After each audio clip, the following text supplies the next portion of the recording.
I'm Max Dalton, and in this video, I'll show you how to hide devices on Google Play. Do you have old or unused devices cluttering up your Google Play Store, making it harder to manage your current gadgets?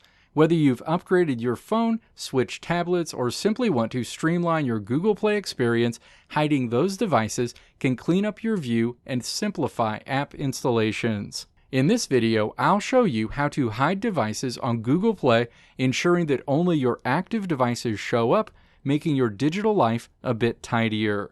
Step 1. Open a web browser and navigate to play.google.com. Sign in to the Google account associated with your Android devices if prompted. You'll land on your Google Play Store home screen.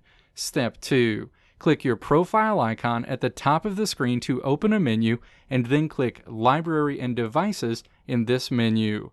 The library screen opens. Step 3. Click Devices in this menu. You'll see all of the devices associated with your Google Play Store account.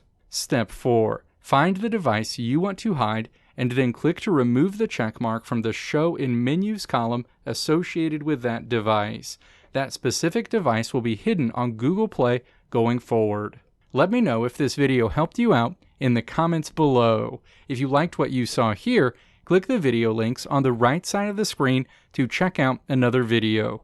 Or click the logo on the left side of the screen to check out my tutorial website at www.maxdalton.how.